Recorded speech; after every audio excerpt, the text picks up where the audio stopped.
Hello, everybody. Just wanted to make a quick recording expressing some thoughts about the current events going on in Los Angeles with the fires, the multiple fires out there. Just want to send some prayers out to that space, out to that area. So if we can all just collectively send some good energy out there, summon some rain, summon some resources, just minimizing and changing the events as much as possible. Praying for the families out there, people who are losing their homes, and just all the trauma and all that's happened. So, just a moment ago, my wife was asking me if there's what's going on with the stars, and I began breaking down to her some of the major transits, beginning with the Mercury in Capricorn squaring the North and South Node right now. North Node is in Aries at 0 degrees, South Node is in Libra at 0 degrees, and Mercury is in Capricorn at 0 degrees. And I was explaining to her how it is not unusual for when a planet T squares the North and South Node that an external event occurs that pushes collectives or individuals through to next stages of events in life. Because the North and South nodes are the nodes of fate. South node, the past, karma, patterns and cycles, the familiar. North node is the future, destiny, fated events. It's the North node represents that place we need to move towards and grow into in order to integrate and end the patterns of the past. And so whenever a planet is forming a T square to the North and South node, it can create events that project certain karma that has accumulated and certain patterns within life, certain life lessons. It can create an event that creates a pressure that then catapults you into more unknown territory, new karma. And the idea is to finally learn the lessons of the past and to clear out the karma and go into the next stages of your soul's experience. So we're talking on a soul level here, which is going to transcend the ego identity of your current here and now personality in that body you're in. And so with Mercury being the planet that is T-squaring the nodes, there's going to be quite a heady experience, mental experience, since Mercury governs the mind. But really, the main thing that I wanted to just share about this right now is the Mars opposition to Pluto. Mars is at I just looked at it. Mars is at is Mars still at 29 degrees Cancer? Yeah, Mars is at 29 degrees Cancer retrograde, and Pluto's at 1 degree Aquarius. And I was explaining to my wife how this Mars-Pluto opposition has been in effect for about a week now, when the climax of this retrograde being when Mars was in Leo retrograde at 1 degree, opposing Pluto in Aquarius 1 degree. That was the climax of this retrograde. And this is actually the second out of 3 Mars-Pluto oppositions that we are going to be experiencing. The first one occurred a few months ago, when Mars was direct at 29 degrees Cancer opposite Pluto, 29 degrees Capricorn, which is very significant because, as I'm sure all of you know, Pluto had been in Capricorn since 2008, and it has taken all this time for Pluto to move from 0 degree Capricorn to 29 degree Capricorn, the final anaretic degree of Capricorn. And so the fact that during Pluto's final days, completing this long transit in Capricorn, he is opposed by a Mars in Cancer at 29 degrees. So this adds extra significance to the current events, the energies of the current events that are coming forth right now, the climatic moments and experiences that have to push all of these things into the surface. And when Pluto was in Capricorn, that transit brought about many things. Capricorn being the sign of integrity, rules, authority, structures, systems. Within Capricorn's domain, we have military, corporations, banks, government, organizations, police forces. Capricorn represents all systems or bodies or peoples of authority and power. Things like the CDC, things like the World Health Organization, things like other programs and whatnot. We the people bestow authority into these systems to govern our reality, to govern our world, to govern the matrix, and to regulate rules, to create rules, to enforce rules. And Pluto is the planet of death, rebirth, and transformation. Pluto is the planet that destroys the tower of lies and falsities in order to reveal the truths, the secrets, the lies, the manipulation that has been operating beneath the surface. And if Capricorn is a sign that represents government and authority and systems, then Pluto in Capricorn is a period where the manipulation, secrets, and lies are to be exposed by the Pluto transit in Capricorn. And so we have just completed a long cycle of Pluto being in Capricorn, showing us over the last year since 2008 just how corrupt all systems are in our world, all governing systems are in our world, the banking systems, the stocks, the housing market. Okay, I'm back. Sorry, dinner was ready, so I had to stop this for a second. So, talking about Pluto, Capricorn, authority, exposing government lies. It's been a huge, long process. And over the years since 2008, we have seen a lot. A lot has come to the surface. There are more people now that are awake and aware of just how corrupt all the governing powers are than there were 10 years ago, than there were 16 years ago, than there were since 2001 when 9/11 happened. There are too many people that have also become sick and tired of this authority.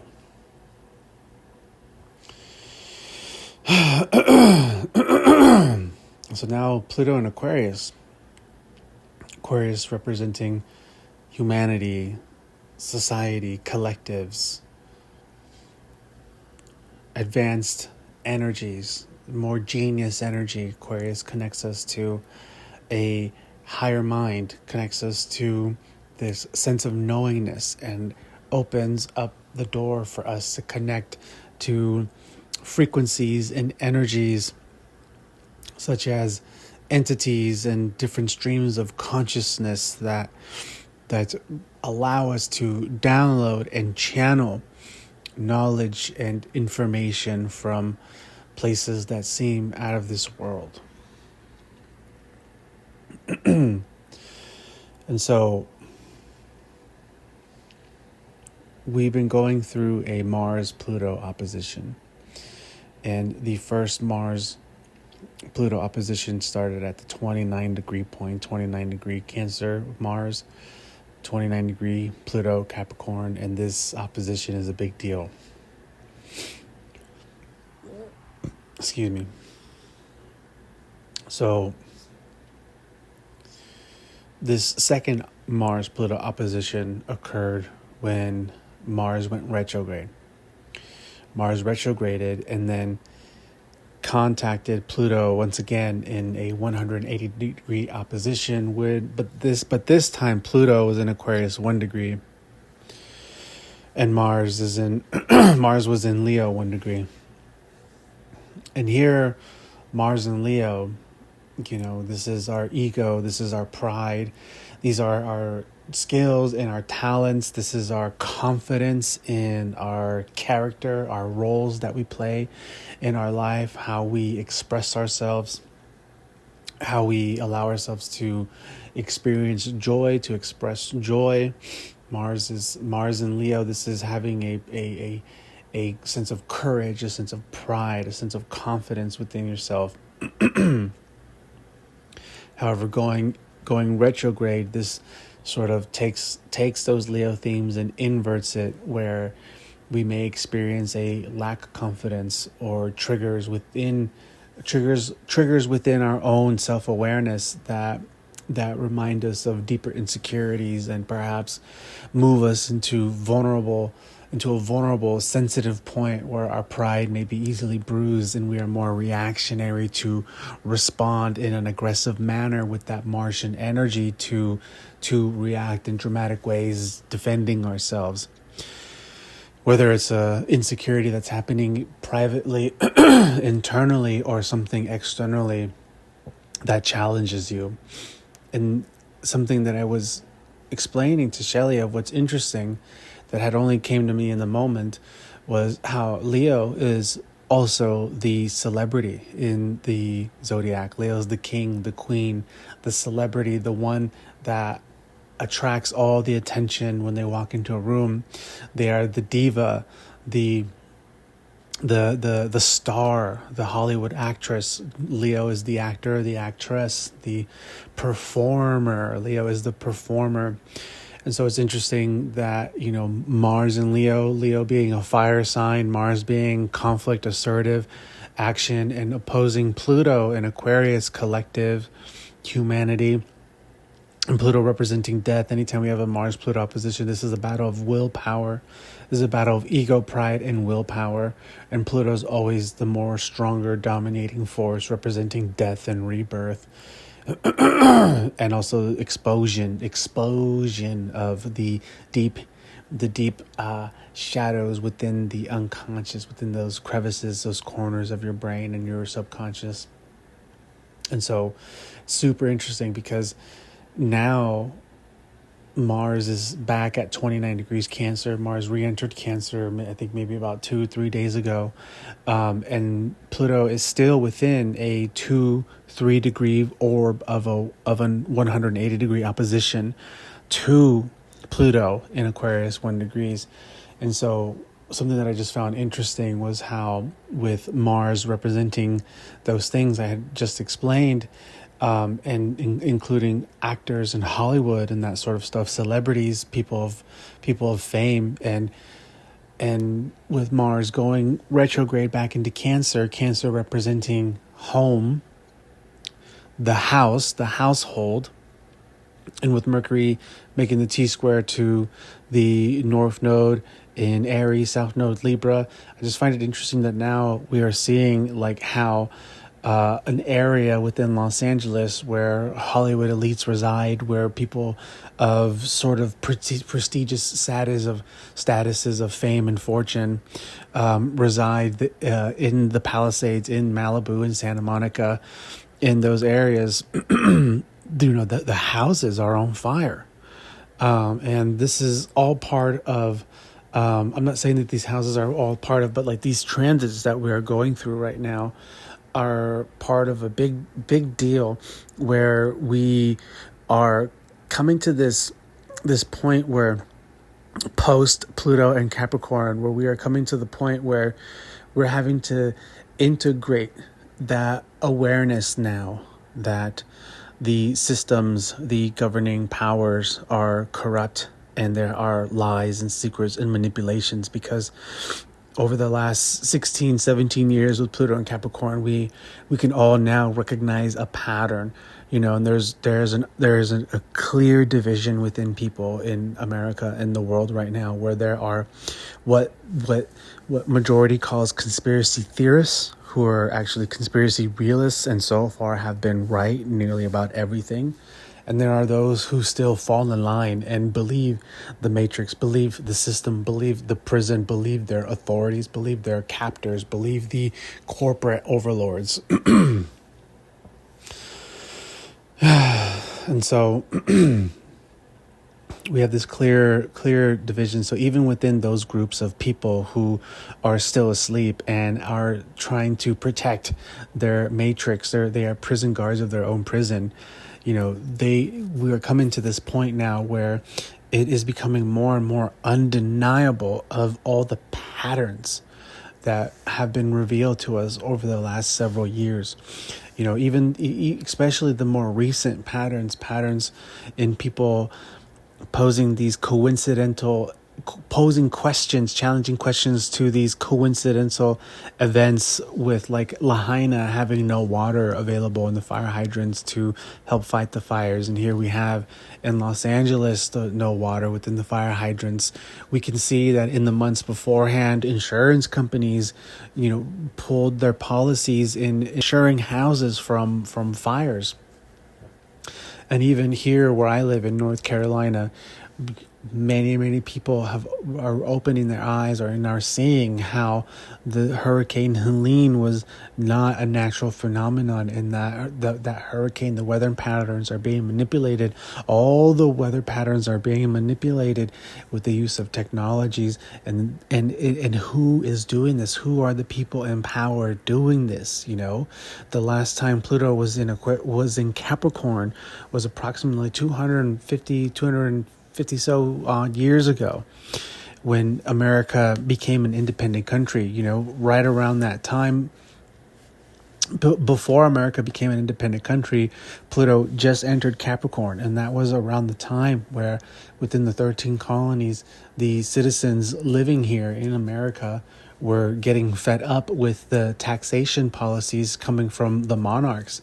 Taxation without representation is death. And there were all of these things that were not operating with integrity. And the people here wanted their independence. They wanted to revoke themselves and claim their sovereignty as an independent country, removing themselves from the reliance and the corruption of the authoritative powers of the kingdom, the monarchies. And towards the end of that Pluto Capricorn transit 250 some odd years ago, that is when people arose and fought back and said enough is enough, and they went to the docks, and then they threw the tea in the Boston Tea Party, whatever the hell it was called. And so we're seeing these same sort of things coming about now, where people are getting fed up with these things. But it's so different than back then. Our society, our civilization has grown in so many ways, and we have been conditioned heavily for generations to obey. And we have been in this machine of strategic, diabolical, systematic oppression through our food, through our water, through our education systems, through our classes of upper, middle, lower classes, and all of these things. And our minds have been rotting. Our habits and our minds have been rotting through the social media contents, through the music, through the food, through the Hollywood, through the entertainment. And so it's so hard for people to wake up and to see and to break out of that spell and to enter into this awakened truth of seeing what is really going on. Who is the man behind the curtain, and say enough is enough, and take our power back and get rid of these people who have been doing their evil deeds, their crimes against humanity. And so we have another Mars-Pluto opposition that will happen in a couple of months. Mars will end his retrograde period at the end of February. If I remember correctly, I think it's February 26th, 20th something. Mars will end his retrograde at 17 degrees Cancer, and it will take him a considerable amount of time to move back into Leo and meet with Pluto again in his third and final opposition in Leo. I don't remember what degree in Leo, and I'm not sure if Pluto will be retrograde by then. But by then, it's going to be the ultimate climatic event of all the things that occurred. Because listen, before, or maybe even it was during, but before Mars' first opposition to Pluto during this transit at the 29 degree point, Capricorn and Cancer. This was all right around the time when Hurricane Helene had hit over here. Major catastrophic events. Yeah, with that being said, I've just been sitting here just channeling with my eyes closed. I know there's there's possibly a lot of open-ended things that I left in this channeling here, and then there's also far more greater details and nuances about all of these things that I'm just pointing out. There's things going on with Uranus and Taurus. There's things going on with Neptune. We got things coming up ahead. There's so much more I could say, but I'm just sitting here just channeling what's coming through mind and heart at this moment. And with that being said, let's all close again this transmission with sending some love and some gratitude and some support and prayers for all those people out there, and even expanding it to the world, for all folks, us to come together and to open our eyes and awaken to the truth and step into our sovereignty and summon that courage within ourselves to initiate the warrior within in order to protect what is sacred and to do what we are here to do during this time here on planet Earth. And with that being said, aho.